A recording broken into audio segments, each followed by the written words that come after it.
최근 들어서 공인중개사 2차 과목의 중요성이 대두되면서 시험 문제가 아주 어려워졌죠. 그래서 오늘은 공인중개사 2차 과목 공법, 중개사법, 공시십, 세법에 대해서 이야기해 볼까 하는데요. 아직 구독과 좋아요, 알람 설정 안 하신 분이 계시다면 구독, 좋아요, 알람 설정 부탁드립니다. 자, 그럼 시작할게요. 먼저 영상에서 공인중개사 1차 과목의 공법에 대해서 알려드렸었고요. 이번에는 2차 과목입니다. 2차는 중개 법령 및 실무, 그리고 부동산 공법, 공시세법 이렇게 세 과목이 있고요. 공시세법은 공시법과 세법으로 나뉘어주죠. 공포의 법이라고 불리우는 공법은 국가가 개인에게 강제하는 법으로 제재로만 이루어져 있습니다. 그리고 또 체계법이기 때문에 굉장히 어렵고 암기량이 엄청 납니다. 그래서 6개의 법률로 국토계획법, 도시개발법, 도시정비법, 건축법, 주택법, 농지법 이렇게 나뉘어져 있고요. 국토계획법은 12문제, 그리고 도시개발법, 정비법에서는 각각 6문제, 건축법, 주택법에서는 각각 7문제, 농지법에서는 2문제가 출제됩니다. 이번 2021년 국회법 아주 쉬웠죠. 난이도를 중4로 정도로만 이루어졌던데 저도 문제를 풀면서 깜짝 놀랐습니다. 도시개발법이나 건축법에서 문제가 상당히 어려웠죠. 난해한 문제가 많이 나왔습니다. 저 같은 경우도 국회법에서는 한 문제 정도 틀렸어요. 그리고 평소에 자신 있어 하던 도시개발법에서는 정말 많이 틀렸습니다. 깜짝 놀랐어요. 그래서 이번에 느낀 거는 골고루 한 보람이 있다. 진짜 한 파트 빠뜨리지 않고 골고루 한 보람이 있었다고 느꼈는데요. 제가 또 공법에 대해서 당부드리고 싶은 말씀이 있어요. 어떤 분들은 법률 한 파트 정도를 통째로 버리시는 분이 있습니다. 그거 정말 위험한 발상이에요. 정말 위험합니다. 왜냐하면 해마다 어느 파트에서 거저주는 문제가 나올지 아무도 몰라요. 그리고 또 절대로 예측할 수도 없습니다. 예측하시지도 마십시오. 그리고 국회법은 무조건 다 공부를 하셔야 됩니다. 왜냐하면 국회법이 그 민법 총칙과 같은 맥락으로요. 국회법 같은 경우는 농지법까지 이렇게 손을 쫙 뻗치고 있는 과목이에요. 그래서 국회법이 이렇게 무너지잖아요. 그러면 전체가 다 무너집니다. 그렇기 때문에 국회법은 알뜰히 살뜰히 챙기시고 12문제 중에서 8문제 정도는 맞추겠다는 각오로 공부를 하셔야 합니다. 도시개발법과 정비법 중에서 양이 많고 암기량이 상당한 것은 정비법이죠. 도시정비법은 재개발, 재건축 추진할 때 그 일정한 절차를 나열한 법인데요. 이게 숫자나 기간 외우는 게 진짜 상당히 힘들어요. 뭐 몇 퍼센트, 몇 분의 몇 이런 거 있잖아요. 이런 거는 한 문제를 따서 외울 건 외우셔야 합니다. 초반에는 눈으로 이렇게 잘 익혀두시고요. 마지막에 열나게 외우십시오. 개중에 공법을 이해하면서 공부하겠다는 분 계시는데 3년 공부한 저도 볼 때마다 정말 새롭고 지끈지끈거리는 과목이었습니다. 정말 두려웠어요. 마치 고구마 100개를 먹은 듯한 답답함 들었는데 공법으로 유명한 최성진 교수님 아시죠? 그 교수님 말씀하시길 대학교에서 4년을 법 전공하면서 공법을 강의하게 된 때에도 공법에 대해서 잘 몰랐다. 3년 정도 강의를 하고 나서 그때서야 하고 감이 왔다는 겁니다. 여기서 핵심은 그제서야 감이 왔다는 거예요. 그러니까 공법에 너무 목매지 마십시오. 시간 대비 효율성 떨어지는 과목인 거는 확실합니다. 저도 처음에 모의고사 볼 때 있잖아요. 30점대였어요. 정말 30점대였는데 마지막 또 시험 쳤을 때 모의고사 쳤을 때 있잖아요. 37.5점이었습니다. 그거 맞고 시험장 갔습니다. 그러니 시험장에서 얼마나 불안했겠어요. 정말 어떡하냐, 가라 40점 못 넘으면 어떡하냐, 가락 때문에 시험 다 떨어지는 거 어떡하냐, 그런 불안함 때문에 갔는데 막상 시험장에서 긴장을 풀고 모르는 문제는 그냥 찍고 아는 듯한 문제만 풀자 해서 52.5점을 받았습니다. 교수님들이 하시는 말씀이 있어요. 80점 맞는 사람도, 평소에 30점 맞는 사람도 실제로 시험장 가면 50점 정도 나온다는 말. 그 말은 진리입니다.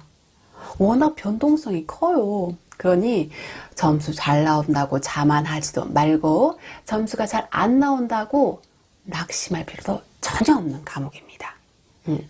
또 저도 공법 첫 해 52.5점, 두 번째 해 50점, 세 번째 해는 정말 책을 막 씹어먹을 정도로 공부해서 77.5점이 나왔습니다.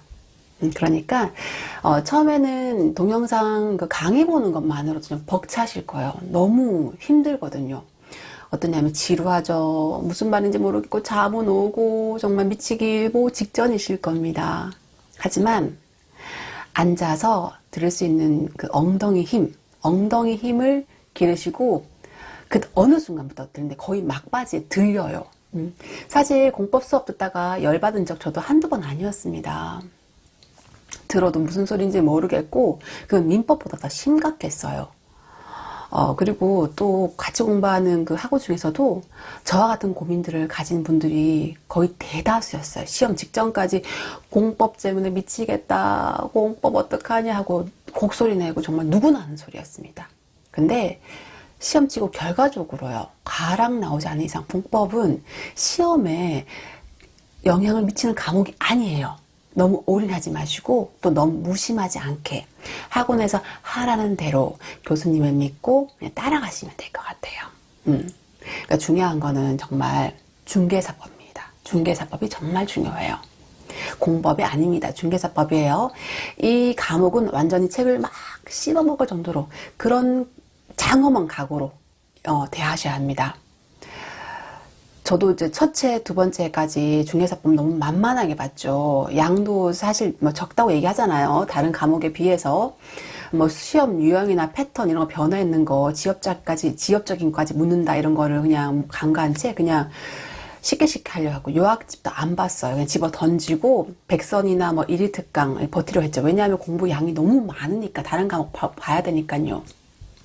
근데 아니더라고요. 요약서를 끝까지 보셔야 됩니다. 정성 들이셔야 돼요. 기출 특강 자료나 기타 부수 자료는 참고용이고요. 마지막까지 끝까지 잡고 계실 거는 요약집입니다. 그거라도 보셔야 돼요. 이번에 보니까 토지거래 허가제에서 3문제 나왔더라고요. 보통 그 파트 양 많아서 패스하거나 그냥 버리잖아요. 뭐 그렇잖아요. 근데 3문제 나왔더라고요. 그래서 저 놀랐어요. 그래서 공법의 지엽적인 문제까지 보면은 이런 것까지는 골머리 앓지 말고 중개사법은 완전히 뽀개버릴 정도로 해버리라고 말씀드리고 싶습니다. 1차의 민법이 중요한 만큼 2차는 중개사법. 정말 착한 과목이고 효자 과목이에요. 공부한 만큼 나와요. 투자 대비 효율적인 과목입니다. 양이 적은 것도 아니에요, 사실. 근데 꼼꼼히 보시면 양이 또 상당히 됩니다. 그러니까 너무 만만하게 보지 마시고 그거를 완전 씹어먹어버리세요. 또 2차 과목에 중요한 과목 있잖아요. 또 공시법 중에서 지적법요. 진짜 이번 과목에서 진짜 이번 시험에서도 제가 느낀 건 지적법 끝까지 이렇게 안고 간 게 신의 한 수였습니다. 등기법 같은 경우는 등락이 너무 오락가락하죠. 그래서 저도 이제 시험 볼 때는 보통 시험 볼 때 신경 안 썼어요. 근데 평소 모의고사에서 10개 정도 나왔거든요. 근데 이번 시험에서 놀랐어요. 왜냐면 너무 막 멘붕이 와서 그때 알고 보니까 5개밖에 못 맞췄더라고요. 그래서 지적법은 다행히 11개를 맞췄고요. 지적법 아니었으면 아마 공시세법 점수 내기 힘들었지 않을까 싶습니다. 그래서 2차의 핵심 과목은 중개사법이랑 지적법. 정말 강조하고 싶습니다. 이거는 시험을 쳐본 사람만 아는 확신이에요. 등기법 있잖아요. 그건 법무사도 어려워하는 과목입니다. 문제가 완전히 유행이 변호사, 법무사 이런 법원 가는 문제 막 나오고 있잖아요. 그죠? 근데 이런 거에 과목에 너무 스트레스 마시고 그냥 지적법을 완전히 기출문제하고 또 양도 적잖아요. 지적법 같은 경우. 그러니까 기출문제하고 그 이제 책하고 완전히 씹어먹을 정도로 완전히 꽉 잡고 가시면 등기법의 등락을 좌우하지 않습니다. 등기법 영향 안 줘요. 그러니까 지적법 기출문제 꼭 많이 풀어보십시오. 거의 100%다 나옵니다. 또 이번에는 저 세법에 대해서, 세법도 정말 할 말이 많은데 세법에 대해서 말씀 한번 드려볼게요. 세법은 취득세, 등록세, 재산세, 종부세, 양도소득세 이렇게 파트로 구성되어 있죠. 이번에 이제 교수님, 보통 세법 교수님들은 양도소득세 문제가 6문제나 출제되니까 사실 처음부터 초반에 미는 경향이 있습니다. 근데 양도소득세도 문제가 진짜 만만치 않습니다. 그나마 세법 중에서 그나마 쉬운 게 뭐 취득세, 등록세, 종부세고 재산세도 양도 많죠. 근데 이런 문제들은 기출문제만 잘 풀어보셔도 성공할 수 있어요. 하지만 기출문제를 풀기 전에 반드시 이해하시고 또 세법도 한두 문제 정도가 계산 문제가 나와요. 근데 이거는 제가 말씀드렸다시피 풀 수 있든 없든 풀 수 있든 없든 일단 마킹을 체크해놓고 마킹하고 나서 시간 날 때 푸시라고 권해드리고 싶습니다. 작년에는 풀만한 문제였죠. 저도 풀었는데 2020년도는 근데 출제 오류가 날 만큼 정말 산출세액 막 묻더라고요. 와, 저 밑에 것까지 묻는데 정말 깜짝 놀랐습니다. 그 문제에 협의할 시간에 마킹 밀려 쓰지 않았는지, 마킹 빈 곳 없는지, 마킹 제대로 했는지, 또 아는 문제 푸는 게 더 효율적이라고 말씀드리고 싶습니다. 각 과목에 대해서 더 궁금한 사항이 계시다면 댓글 달아주시거나 제가 아는 선에서 말씀드릴게요. 목표를 가장 빨리 도달하는 방법은 목표를 이룬 사람에게 묻는 게 가장 효율적이라고 생각합니다. 공부에는 왕도가 없기 때문에 일단 내가 해보고 수정하고 실천하고 수정하고 실천하고 이렇게 이런 게 중요한데요. 공부를 하시면서도 똥꼬집 부리는 분 많습니다. 네, 저도 그랬고요. 내 공부밥이 최고다. 내가 맞아. 내가 하는 게 맞아. 이렇게 막 자기 확신을 들어서 공부하시는데, 근데 하지만 점수가 안 나오거나 뭔가 지지부진한 면이 있다면 피드백을 받아보는 게 가장 좋습니다. 일이든 공부든 뭐 기닫고 입 막고 하면은 정말 본인만 고생하고 또 치러야 됩니다. 저는 여러분의 수험 기간이 얼마나 힘들고 고달플지 너무 잘 알고 있어요. 저도 겪어봤잖아요. 봄이 오면 또 마음이 싱숭생숭하죠. 꽃놀이 가고 싶은데 이 좁디 좁은 책상에 앉아서 책을 펴고 이 공부하는 자신이 정말 뭔 짓을 하는가 싶으실 거예요. 하지만요, 시험날은 곧 다가옵니다. 긴 시간 아닙니다. 그날은 반드시 옵니다. 그날이 왔을 때 문제를 자신 있게 맞닥뜨릴 수 있느냐 없느냐는 내가 공부를 시간을 투자를 했느냐 혹은 얼마나 효율적으로 공부했느냐에 달려 있습니다. 누누이 말씀드리는데요. 동영상 보는 공부는 내 공부 아니에요. 그냥 수동적인 공부예요. 그냥. 그리고 또 책만 뒤집다 보고 뭐 매태독했네 이런 공부 있잖아요. 그것도 진짜 비효율적이에요.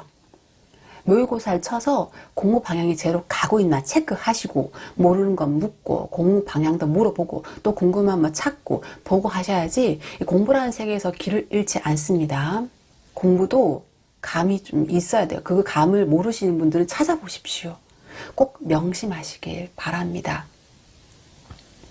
자, 오늘은 공인중개사 2차 과목 시험 공부에 대해서 말씀드렸고요. 다음 시간에는 시험 공부하기 그 전에 주의사항이나 교수님 선정하는 팁에 대해서 알려드릴게요. 저도 이제 시험 공부하기 전에 여러 가지 시행착오를 겪으면서 교수님들을 이렇게 선정하고 수업을 진행했었습니다.